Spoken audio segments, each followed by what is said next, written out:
Welcome back to The Inside Job, the entrepreneur's voyage to a soulfully abundant life. I'm your host, Jessica Page, and today's guest is Meghan Gilroy. Meghan, welcome to the show. Thank you so much. I'm super excited to have this conversation with you. Me too. So Meghan is a business coach and a powerful shamanic healer. She launches soul-powered entrepreneurs, coaches, healers into profitable online mobile businesses.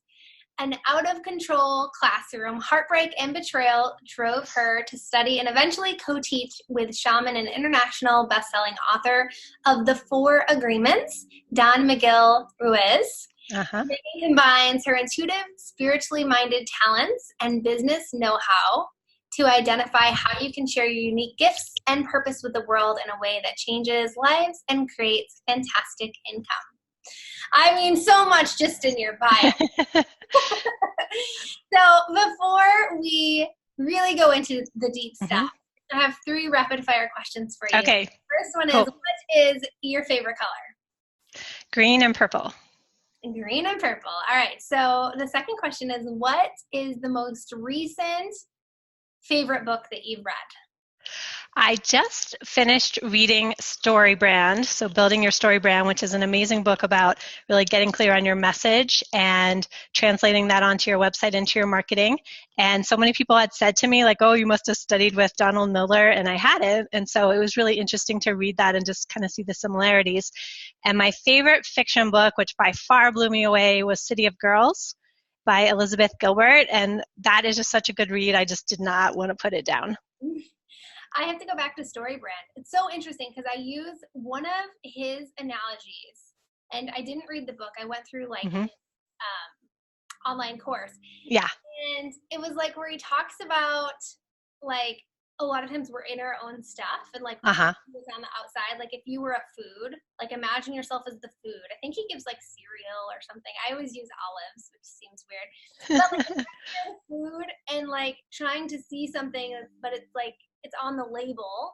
So it's a part of you, but it's like on the outside. And so it's an interesting dynamic that comes up for me all the time. Yeah, the way I use that I say that when you're inside the bottle, you can't see the label. And so that's so true for especially those of us, I think, who are heart-centered and soul-led, because we're doing something really unique in the world. We're trying to take our soul purpose and why we're here on this planet and translate that into our work and into our life. And so when you're doing that, it's not like you're a mechanic or an insurance agent or, a restaurant owner where it's pretty easy to explain to other people what you're doing.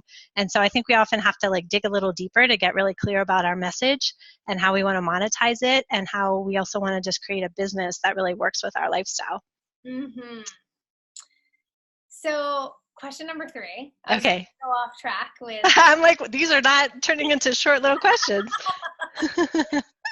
So question number 3, what's going on in your world right now that you are super lit up about?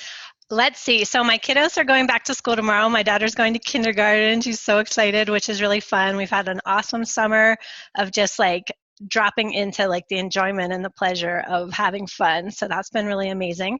And then I just finished a sales page for a Wanderlust entrepreneur event that we're going to be doing in the Caribbean in May. And it's a whole new format for us. It's really going to be about creating this vortex of energy in your body, mind, spirit, and business, and how we can send that out to the world. So I'm super excited about that. And I've been doing my own rebranding. So you can kind of see back there, I'm doing a whole mood board for myself and just getting deeper and clearer on how I want to share my gifts in the world. So that's also been really lighting me up. And our retreat Made Easy classes start tomorrow. So one of the other things I do is teach heart-centered entrepreneurs how to add transformational destination retreats to their business. And I know you're in our program and we're going to kick that off. And so that's going to be really fun and exciting because I do believe that, in these kind of crazy times, people want to gather together. And when we can really solve problems for people, especially in an intimate setting like a retreat, then we can make a really big impact on the people we interact with. And we can make some great money for ourselves. I couldn't agree more. I'm so excited. I have this vision and it's really pending. We have our old chocolate lab who's 13 going on 14. And so we want to be with him for his last, I think, at this point. But I've had this dream of like pulling my kids out of school, my husband, like, so the four of us traveling around the world for 6 months. Yep. And going like abroad, out of country, and doing a retreat at each place that we stop. And so that's my huge inspiration for going. I love it. I cannot Yeah. wait. Yeah, and there's no reason you can't do that. And there's so many different ways, I think, to be a wanderlust entrepreneur, whether you want to go like you're talking about with your kids, travel around for a big hunk of time, or if you just want to work from home. And I love to take my kids on trips and retreats when I do those. You know, other people want to move abroad for a few months a year, or some people kind of live out of their backpacks. So I just love that in this day and age, we have that opportunity to really travel the world and change lives. And I just find that people who have done that are some of the most like open-hearted, conscious, truly wanting to like care for the earth and care for each other. And if we can expose our kids to that, like all the better. I agree. So I want to go back. I know that as I introduced you, it was an out of control classroom, heartbreak and betrayal drove you into the work that you're doing. So I would love to hear a little bit more about your story and what that's all about. Yeah, I'd be happy to share. So I grew up very much like the overachiever, perfectionist, like very goal oriented. I always was like at the top of my class. I did things really well. And when I graduated from college, I went out to Los Angeles and joined Teach for America. And I was kind of like trekking along, you know, checking off the little achievement box, and the universe just had a different plan for me. It kind of hit me over the head with that cosmic 2x4, because in a couple day period of span, it was actually right before school started, I had just like a crazy out of control classroom. I was living and teaching in Watts, which is in the inner city. And I found out that the man I was dating was not being truthful and honest with me, and that was very confusing to me. And I just couldn't understand like why I couldn't be that like successful, have it all together woman that I perceived myself to be. And so that really started like my soul journey and my soul quest. And at that time I met MIguel Ruiz, who wrote the 4 Agreements. And, you know, I was kind of heading in that whole graduate school track, and he just kind of stopped me in my tracks and made me realize that there's a lot more to life than what your mind thinks you should do. And I went on a retreat with him to the pyramids in Teotihuacan, which are in Mexico. And they've since become really my spiritual home. And it really helped me get in touch with my intuition and just the truth, I guess you could say, that there's like a larger force of life moving through each one of us, and that we have all these unique gifts and talents, and we have a reason for being here on the planet. And that's not necessarily based on all the little thoughts you have that are full of doubt, or the direction that maybe you got pushed because you wanted to be a people pleaser, or because you were trying to do things perfectly.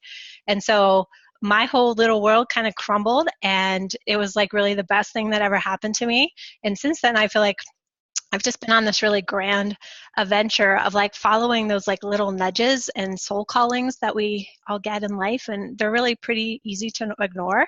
And every once in a while, I think you do get kind of that like wake up call to really pay attention and make sure you're being like true to yourself and true to your path, so that you can really make that big difference in the world. Amazing. So I feel like you demonstrated this so well, but I would love for you to talk about, I know that you're really passionate about really leading heart-led entrepreneurs, but more than that, it's like knowing that, and this is a shift for me, so really it was a shift out of the grind into what I call glory or flow. And I came from this place of like, you know, my business coach at the time, you know, 10 years ago, was very competitive and all about competition and drive and like beat the next person. And once I realized and started doing the inner work, that like you truly can do everything through love and infuse love through your business, like shift. So I love that you're passionate about that. Everyone on the show is, and I would love for you to delve into that a bit. Yeah, I love that. I think it's so true, because what I've experienced with myself and all the clients I've worked with is that for your business to grow, you really have to grow. And that means looking inward to yourself to see, okay, what is it that are my gifts and strengths and talents, and where are those places do I hold myself back in my business? And when you're putting yourself out there and doing your marketing, and you're also kind of stomping your foot on the brake at the same time, because maybe you feel like you don't want to be seen or heard, or maybe you have some issue with money, or maybe there's a lot of self-doubt coming up. Or for me, I've had to really look at being much bolder in my business. And when you look at those places that are actually in disharmony with inside of yourself, that there's some kind of conflict or tension, those are the places where if you grow yourself and you expand what you think you're capable of, if you let go of old ways of navigating in the world, that actually shows up in your business, and it shows up in the kind of energy you're putting out there. It shows up in the kind of people you attract. And so for me, I just love helping people get really harmonized with their heart and soul and what they truly want. And I know there's just been so many times in my life and business where I had an idea of what I thought it should be. And then it took some deeper digging to realize oh, here's the truth. And so an example of that is years ago, we moved to New Hampshire. I had this cute little healing space in the woods. And I'm oh, I'm going to be the shamanic healer. I'm going to have people come up from the city and work on them energetically. But what I realized is I was so passionate about helping other healers and coaches and heart-based entrepreneurs be more successful in their business. And that wasn't something that was ever on my radar, even though I had run a 7-figure business with my husband. But when I put those two together and realized, oh, I could actually help people do their inner work, and then the marketing and the branding and the sales and the offerings all flow from that, that was when I really started clicking, and I started seeing a lot more success. And so I see that over and over again, that when you're kind of going in a certain direction, you have to take those pauses and those deep breaths to kind of step back and say, am I showing up online the way that most resonates with me? Am I matching my marketing to my innate gifts and strengths? Am I really delivering the deepest, clearest message that I'm here on this planet to share? And when you get that kind of harmony and clarity inside of yourself and you put it out there for other people, I think that's when you really get successful at attracting your tribe and making that great income and really helping people change their lives and solve the things that are challenging them. And when do you really get curious and start asking those questions? Is there something that feels off in your body, or something that shows up in another part of your life, and you're okay, there's some misalignment here, and so now I'm curious? Yeah, that's a great question. I think for some of us, there's something else going on in our life, and we realize oh, if I actually don't deal with this relationship issue, it's pulling my attention away from being focused in my business. For other people, they're seeing oh, my business was growing and now suddenly I'm having a hard time making the same amount of income. Or some people do feel it in their bodies, that it's just oh, I know something's off. I know I could be shining bigger and brighter, but I don't know how. So I think people come at it from a lot of different directions, but it really comes when you're so ruthlessly honest with yourself. You're not pretending that everything's okay, or you're not trying to present a certain image to yourself or to other people, but you're really saying, you know what, even though I might be thinking I need to really put my time and energy on the brand, maybe my kids need a little more attention right now. Or even though it seems like this is the right thing to offer. I have so many people come to us and say oh, what's the best niche to offer a retreat in? And I'm that's a completely the wrong question.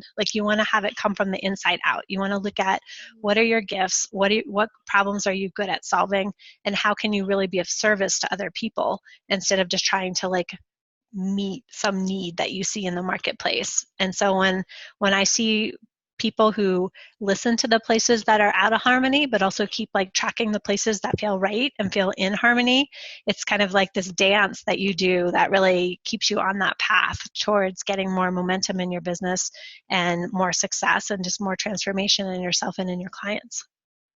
I love it too, because it's how you do one thing is how you do everything. And it's so true. And sometimes it can just piss you off too, because it's oh, but this is separate from this thing. But it's not. It's not. And I think it's a relatively new idea that your business is that next phase of your personal evolution, because it does seem for years people would get in their car and they drive off and go to their workplace, and when they were done, they would come home. And now our work life and our brands have kind of bled into our personal life. And there really is no separation. If you don't like conflict in your personal life, that's going to show up in your business with your team or your partner or your clients. If you are always trying to present the best image so you can feel loved and appreciated, and you're making choices from that in an unhealthy way, that's going to show up in your life and your business. And so obviously, if we have that really deep intent as a kind of soul-led entrepreneur, then you want to make sure that you're showing up the best you can so that you can really serve others. Like, you're not coming from a more ego-based or distorted place. And so obviously we're all kind of growing and learning together, but I find the more inner work you do on yourself, the more your business can grow and expand, because you're not holding yourself back with those kind of old ways of thinking and acting. Totally. So I want to go back. I know you mentioned that you went on this retreat in Mexico, right? Uh-huh. Okay. So was that like the first sort of reawakening of your intuition? Yes. So I had never really explored anything spiritual, and I had read the book The Celestine Prophecy, and I had started seeing kind of like auras and just all these like amazing coincidences were happening, and I just kind of shrugged it off. I couldn't like make any sense of it. It just seemed like this freaky crazy thing that was happening. And about, I would say, a year later is when my life fell apart, which I described earlier. And I went on this retreat to Teotihuacan with Meghan Ruiz. And that was just like completely mind-boggling to me, because instead of someone talking to me about, like, what's your 5-year or 10-year goal, he was really encouraging us to like slow down, drop in, look at, what beliefs do you have? What agreements have you made with yourself that are holding you back in your life? How can you actually use Teotihuacan? So the whole entire pyramid complex was set up thousands and thousands of years ago for spiritual awakening. The name itself means the place where man awakens to become God. And so there's actually a path you follow through the pyramid complex where you're looking at like, how do you keep yourself in hell? And then you're like shedding these different layers and beliefs until you get to heaven. And so it was that combination that I was talking about, where you're looking at both the disharmony and the limitations, and you're at the same time you're connecting to that whatever expansive space, God's source, love, light. And I think when you put the combination of those two together, that's when your real body, mind, soul alignment starts to shift. And so for me, it was just like a very eye-opening experience, because I had never really been in that kind of powerful energy anymore ever before. And I had never really been around someone like Don Miguel, who was talking about things that were like very common sense, but at the same time, it wasn't like language I was familiar with. I wasn't used to thinking about kind of a philosophy for living my life that was based in integrity and authenticity and divinity. And so it was really like a 10-year process, where after that, I just followed him around the world. I did as much as I could, taking his classes and workshops. I ended up running his retreat business with him. And that's really how Sherry, who's my business partner at Wanderlust Entrepreneur, and I really got into the retreat business. And it's been it's fascinating. Now I feel like the business is kind of coming back around and bringing more and more of that spirituality and that mindset work. And without that like strong foundation, it really is hard, I think, to be successful with your branding and marketing. Because if you're always using your energy and burning it up in the doubt and fear, then you don't have that energy available for checking in with intuition and just devoting creative energy and inspired energy into what you're doing. Yeah, it's so interesting, because I remember when I first started doing the inner work and going on my own spiritual journey, like we had spent, and I say we, my husband and I had spent like hundreds of thousands of dollars investing in like external business tactics and coaching and all these. Yep. And when someone's like, the only way to stretch beyond where you're at or break through these limiting, beliefs, or to us, we were like, it's a plateau. We're in another plateau. And, I literally thought they were crazy when I was like, you gotta slow down and you gotta go at a different pace and start doing things you love. And I was like, that's crazy. So I relate so much to what you're saying. And I remember thinking like ease and flow were like hype. Like, yeah, it has to be hard work. It has to be competitive. You got to go. And I think That's something that's really emerging in the business world, especially the online business world, is like a more feminine way of doing business, which recognizes that we all go through cycles. Like I live in a very rural environment with a lot of organic farming, and it's beautiful just to watch. Like in the wintertime, the crops are fallow, right? We're not in perpetual harvest. And I think there's kind of a myth online that you can always be launching, you can always be growing, you can always be achieving higher levels of income or more clients. And for me at least, I'm like, that's exhausting. Like I need that time to go within, to check in with how I'm feeling, to get that new inspiration. And there's times when I want to be in full visibility, just like the moon is like full moon shining bright. And there's other times that's like more quiet and introspective. And I think when we bring the qualities you're talking about of ease and flow and intuition into our business, it's a whole different paradigm. It's a whole different way of doing business. And I really feel like it's the new way of doing business, that there's this whole revolution going on of saying, you know what, we need businesses that are energetically sustainable for the owner. We need them to be in harmony with our planet. We need to really be of service to our clients. And it's not just always about like chasing that dollar or going to that next level, but there is that kind of ebb and flow. And I actually find that I am more successful and less stressed and more in that ease and flow the more I'm like really in tune with myself, and I'm not trying to do it like anyone else. That's one of the things that drives me a little bit crazy about business coaching, because when people have a system and they say it works for them, it's like, well, you have to look at what's their personality type, what's their kind of soul path, what someone who's like a type A and is like a hard driver, that system might work for other people like that, but it may not work for someone like me who's like much more heart-based and likes to go in cycles, and I like to pay attention to my own rhythms. And so when I work with clients, I find it's really important to help them get clear on, what are your gifts? What ways do you like express well in the world? Some people are good networkers, some people are good writers, some people are good on camera. And you want to bring all those pieces together to create a business that uniquely fits you and not one that's trying to copy someone else. So of course you can go and like learn from tons of people and get great ideas and tools and techniques, but ultimately I think when you come from within and you look at something and say, great, does this fit for me? Does it work for me? How can I make it work for me? That's when you see better results. Mm-hmm. So I want to kind of stay with the intuition, and I'd love to hear how you use your intuition to really put together programs, to sell programs, to grow clients. Yeah. So for me, intuition involves slowing down. And I usually have, I have to like close my eyes. I usually meditate. I often have like a journal by my side. And I think it's a combination of like giving myself that like dreaming time of just like what's inspiring to me, what is it that would help me grow, what is it that I most want to teach, because I find that I'm teaching the things that I'm just like one or two steps ahead of the people who are in my followers and in my circle.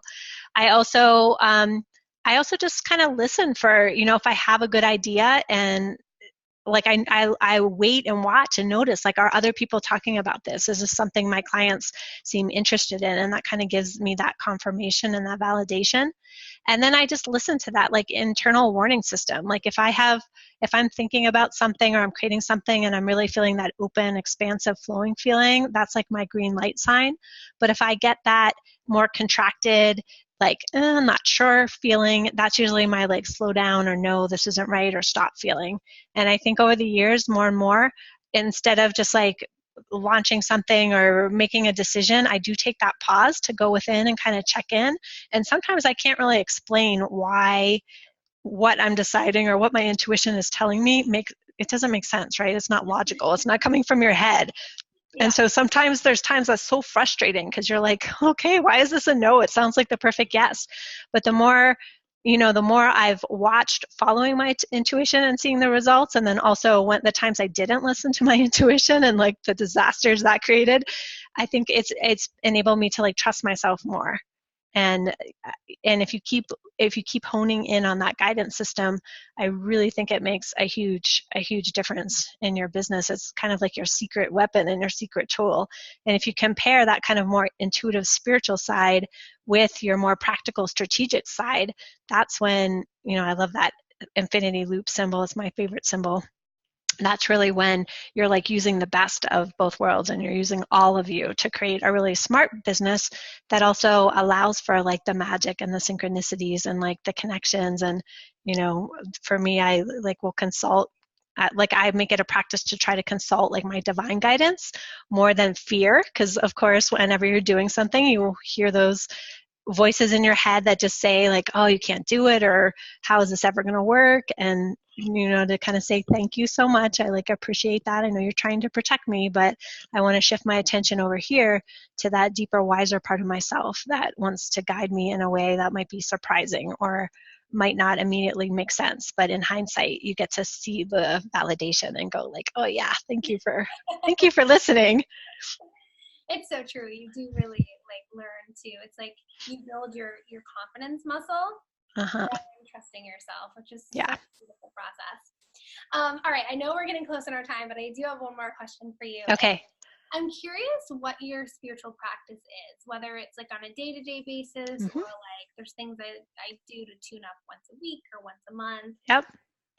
Yeah, so recently one of my clients commented to me that I'm a living shaman. I'm like, that's really interesting way to phrase it, because for me, shamanism is not like tools and techniques, although those are helpful. It's really a way of life. And so for me, I came from Don Miguel Ruiz's lineage. He named me a shaman and a spiritual teacher, and the basis of that you can read in a book like Four Agreements. And so, I really practice that. Like I do my best to walk my talk, and that's with my children, my husband, in my business with my clients. In terms of like what that might look like, I do all sorts of things, whether at the beginning of the day, I try to sit down and just like tune in and check in, like rejuvenate my energy and listen to like what's most important to do, what might be those surprising guidance kind of things to do. I love to work with my clients doing shamanic journeying. So that I find is really helpful. It's like a guided meditation where you're really getting in touch with those soul messages that want to come through. And I'll do that for myself as well. And then I often do things like I have a moon lodge, which is a women's circle. We meet once a month on the moon, and it's just a time where we really like honor the cycles of the earth, and we check in with ourselves on that deeper level. We often pull goddess cards, or we use one of those card decks and see what messages might come through that way. And also we just share with each other on that more authentic level of like what is really going on in our lives. And so I find that by it's not any one thing, right? It's like a combination and a totality of life. And on a whatever quarterly or semi-annually basis, I also try to like get away and just spend some time with myself, whether it's in conjunction with going on a retreat, taking my clients. I might spend a few extra days wherever I'm going, because I do find that as moms, it's really important that we keep filling ourselves back up, and we like remember like who we are outside of the constant like caretaking of our children. And I find that like makes me not only a better mom, but a better businesswoman. Mm-hmm. Well, that perfectly funnels us in. I know you have a free gift for everyone, which is your intentions meditation. Can you tell us a little bit about that? Yeah, I just find that if you're like me, I have a pretty big to-do list every day, and I can also feel a little scattered and overwhelmed of like what's most important to focus in my business. And so in this meditation, I really help you get clear on what is the feeling you most want to create inside of yourself, and using that feeling to help guide and prioritize like what is the most important actions I can be taking in my business that really feel aligned with my heart and what I ultimately want to create. And so I've had so many people just comment that it's a fairly short meditation, 10, 15 minutes or so, and that in that time they just feel so much more focused and energized and clear about what it is they want to take. Hi, puppy. You're like, yes, meditation is great. Totally. So yeah, I'd love for everyone to pick it up. Let me know what you think of it, because for me, like little tiny practices like that can make a huge difference. I know sometimes I'll get to the point where I'm like, oh my God, I just like need a week vacation, or I need a big strategic retreat. And really in just like 10 minutes or so, you can completely realign yourself and really know, like, I want to be making great decisions. I want to be using my time and energy wisely. And this definitely helps to do that. So amazing. Thank you so much. It was perfect because the dogs quieted down. Yes, it was a meditation. And so thank you so much for sharing your wisdom, your journey, and being on the show. It's such an honor to have you. Thank you so much, Jessica. I really enjoyed myself, and I just am super excited to see what direction you take. And I love that you're bringing all these experts together and just really sharing that message of being soulfully abundant and in alignment with yourself and your soul with so many people around the world.